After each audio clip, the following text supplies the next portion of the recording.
Bismillahirrahmanirrahim. Assalamualaikum warahmatullahi wabarakatuh. Waalaikumsalam warahmatullahi wabarakatuh. Oke, jadi alhamdulillah kembali lagi dengan sahabat-sahabat Bina Dakwah.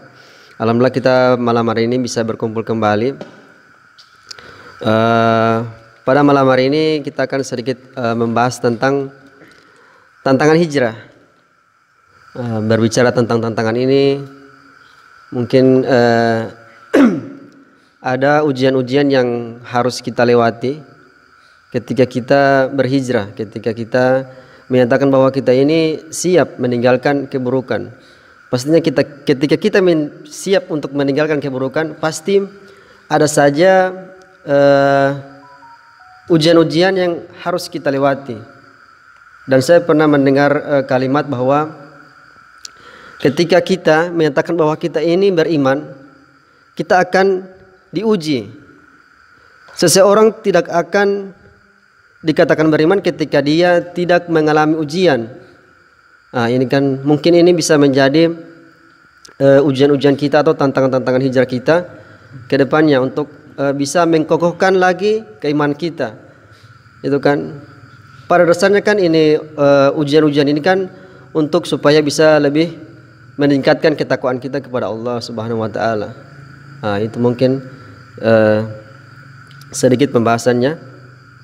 Jadi alhamdulillah pada malam ini kita akan sedikit membahas tentang tantangan hijrah, dan mungkin saya akan bertanya langsung kepada Kak Ruli.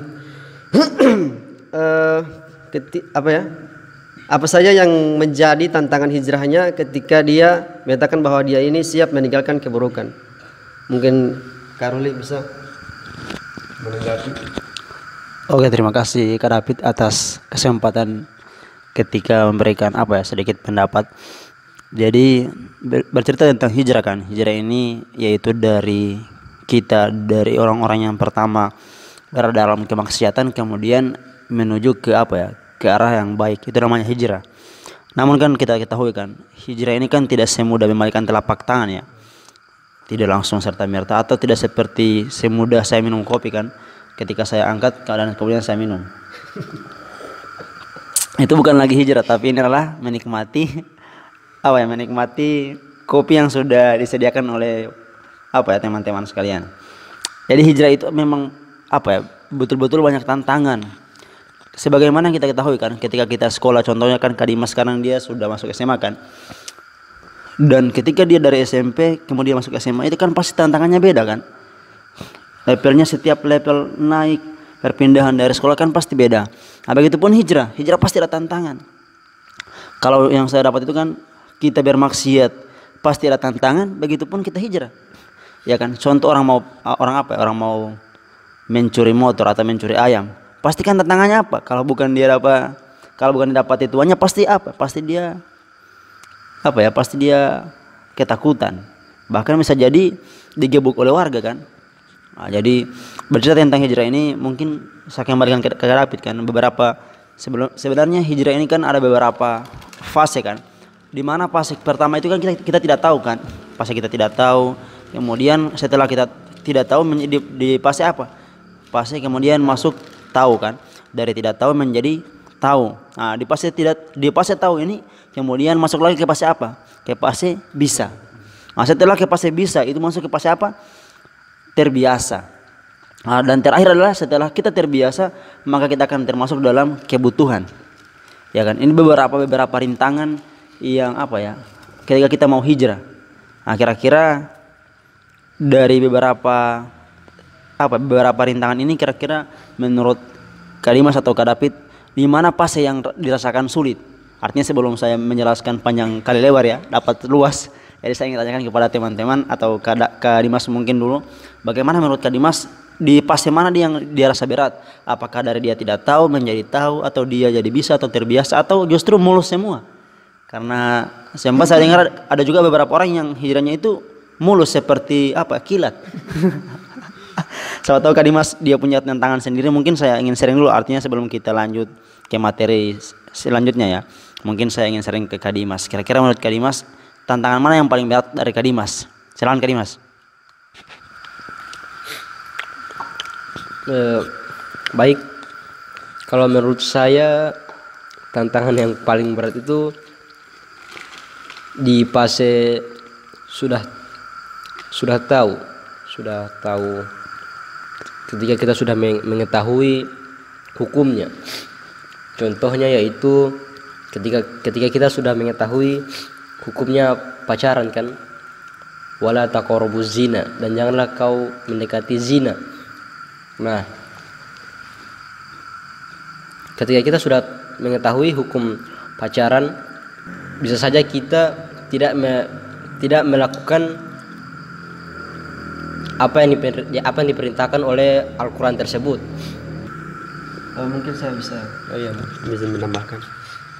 Kalau untuk saya pribadi, mungkin saya setuju dengan apa yang dibilang oleh Kak Dimas tadi, karena memang di sisi yang atau di fase yang sudah tahu, kita agak sedikit berat untuk mengimplementasi apa yang kita sudah dapat ini, karena mungkin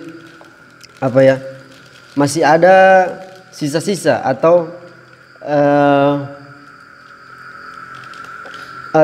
kalau saya bilang itu maksiat yang pernah dibuat lalu itu masih terbayang-bayang di kepala. Jadi itu yang mungkin bisa menjadi tantangan terberat dari fase yang tidak tahu menjadi tahu, dan mungkin menjadi implementasi itu yang agak sedikit susah, karena percuma juga kalau kita tahu tapi kita tidak implementasikan, itu kan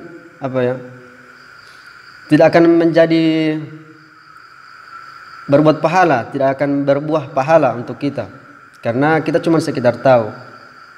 Mungkin itu dari saya, Kak Ruli. Oke, terima kasih Kak David sama Kak Dimas. Karena masing-masing orang kan punya tantangan dan rintangan kan. Kita tidak bisa sama-sama melihat orang itu kenapa beda-beda tantangan dari hijrah kan. Bilang contoh Kak Dimas, kenapa hijrahnya saya tidak seperti Kak David mulus? Karena setiap orang pasti beda-beda. Karena Allah itu tidak akan menguji tidak akan menguji kecuali Allah tahu orang itu layak diuji. Jadi ketika jadi mereka Kak David sama Kak Dimas mengatakan bahwa hal yang terberat itu kan di fase fase bisa atau implementasi. Memang pasti terberat itu ketika kita sudah mendapati atau sudah mengetahui. Contoh ya, Kak Dimas bilang tadi bahwa ada larangan wala taqrabuz zina, jangan mendekati zina kan. Mendekati zina ini kan contohnya sekarang yang paling populer kan, yaitu pacaran. Iya kan? Pacaran ini. Jadi ketika kita sudah mendapati bahwa ada larangan tentang pacaran, tapi mohon maaf sedikit orang-orang itu justru mereka anggap bahwa itu hanya larangan, tapi karena ada istilah aturan itu dibuat untuk dilanggar kan. Ini bahaya juga.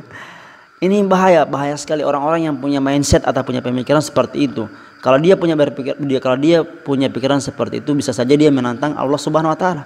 Ya kan? Sedangkan yang melarang ini Allah kan. Wala taqrabuz zina. Tetapi dia masih berupaya untuk melakukan hal-hal yang maksiat. Jadi saya ingin sharing, ternyata teman-teman sekalian, setelah saya mendapati ternyata dari prinsip bahwa yang pertama kan kita dari fase tidak tahu kan.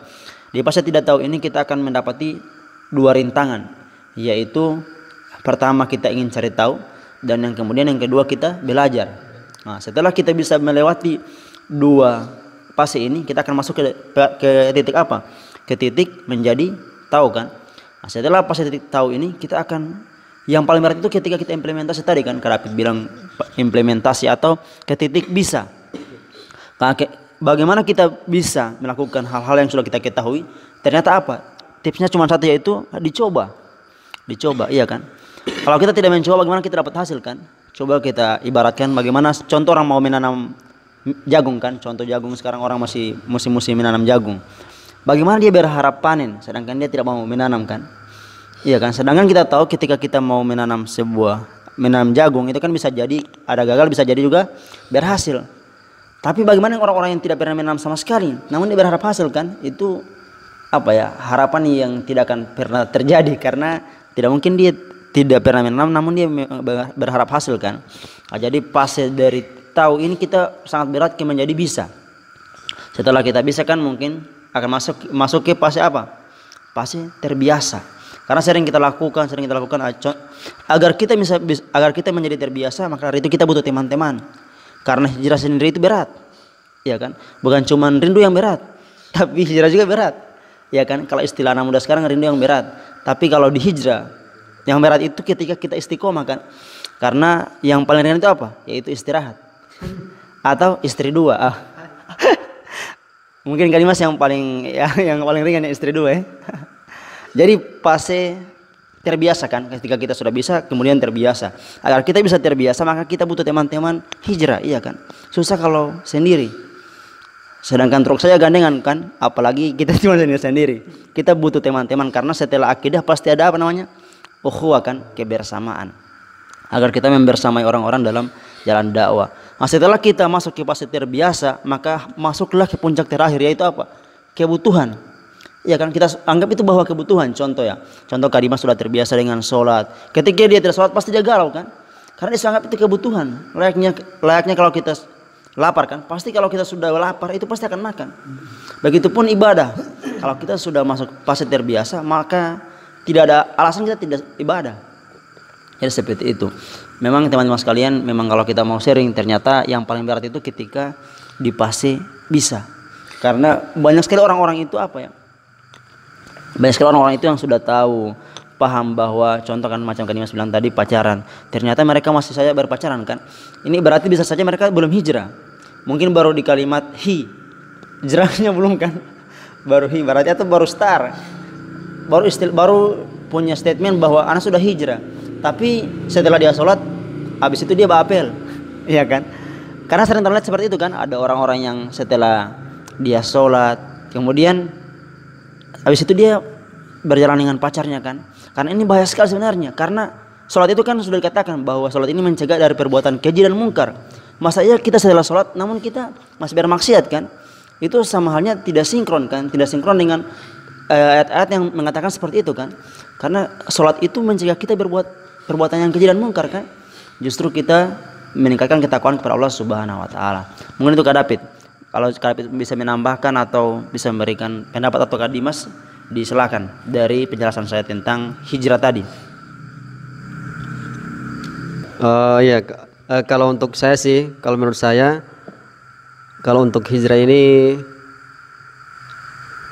apa ya? Alhamdulillah dengan orang-orang yang insya Allah istiqomah, insya Allah saya juga bisa sama-sama dengan mereka, karena saya ini tidak bisa apa-apa tanpa ada teman. Jadi mungkin itu, jadi untuk teman-teman sekalian, ketika kita memilih untuk berhijrah, kita juga harus memilih teman kita, teman seperjuangan dalam hijrah. Karena saya mendengarkan kalimat bahwa setelah akidah itu ada ukhuwah, kebersamaan dengan orang-orang yang menjalani ketaatan kepada Allah Subhanahu wa taala. Jadi mungkin itu, mungkin ada yang bisa ditambahkan Kak Dimas? Kayaknya cukup. Jadi itu mungkin pembahasan kita pada malam hari ini tentang tantangan hijrah. Jadi untuk teman-teman semoga tetap istiqomah dengan hijrahnya. Pasti semua orang itu, kita semua itu pasti memiliki tantangan masing-masing dan ujian masing-masing sesuai dengan kadar dan kemampuan kita masing-masing. Jadi mungkin itu, semoga video ini bisa bermanfaat. Terima kasih. Assalamualaikum warahmatullahi wabarakatuh. Waalaikumsalam warahmatullahi wabarakatuh.